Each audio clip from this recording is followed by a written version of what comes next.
Is masturbation normal? The hidden trap. You need to know. We've all heard that masturbation is completely normal. But to what extent? How many times a day can you do it before it becomes an addiction? What if you can't stop? Today, we'll answer these questions and explore why you should reconsider this habit, one that seems harmless but may secretly be sabotaging your life. Before we begin, I want to apologize for the dramatic tone of this introduction. But in an age where instant gratification is everywhere, this issue is silently weakening our youth and adults alike, draining willpower and focus. In this video, you'll discover the scientific and philosophical effects of masturbation on the brain, what Stoicism teaches us about self-mastery over this vice. Don't forget to subscribe and hit the bell icon so you don't miss any insights. Now, let's dive in. A brief history of masturbation. Modern medicine clearly states that masturbation is normal, not just for humans, but even observed in animals like dogs and other mammals. But this wasn't always the case. In the past, masturbation was seen as immoral, especially for men, as it was believed to waste seed that should be used for reproduction. Women, on the other hand, were discouraged from it, as it was thought to make them independent of men for pleasure. Beyond moral judgments, there were also false medical claims. Masturbation was said to cause diseases, making it something to avoid entirely. The modern perspective, benefits and risks. Today, we know that masturbation can help with insomnia in men. Research from the French Institute of Health and Medical Research found that after orgasm, the male brain deactivates sexual desire, allowing the cerebral cortex, responsible for conscious thought, to rest. This explains why many men feel sleepy afterward. So, what's the problem? Hidden within its benefits lies a dangerous trap.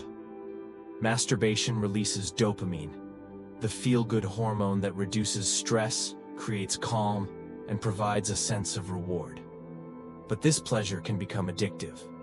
The Diagnostic and Statistical Manual of Mental Disorders, DSM, now classifies hypersexuality as a form of obsessive-compulsive disorder, OCD.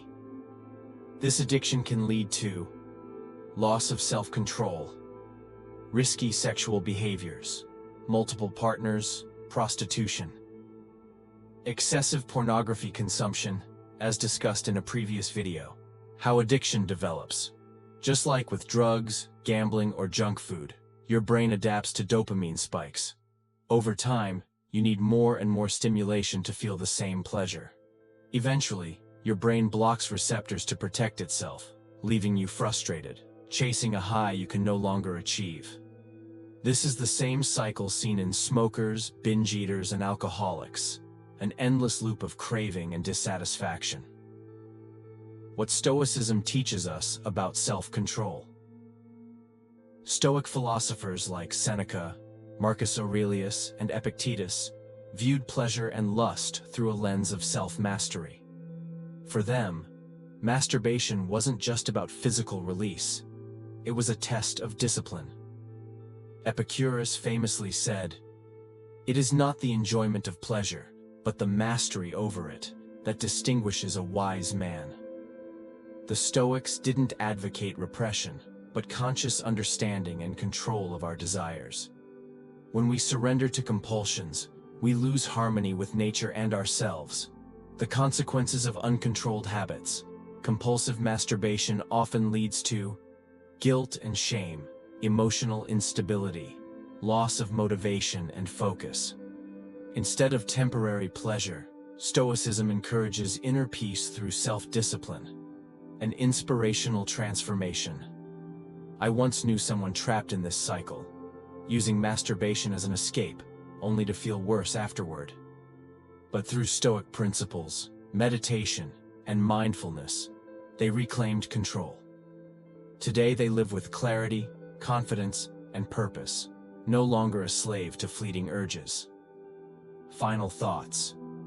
What are you choosing? Ask yourself, Does sitting alone, seeking cheap pleasure, make you stronger, more confident, or successful? Will this habit help you attract meaningful relationships? The answer is no. True power comes from mastering your mind. So repeat after me. I am powerful. I control my desires. I choose actions that build me, not break me. If you found this valuable, like, subscribe, and drop a comment below. Let's rise above this modern weakness, together.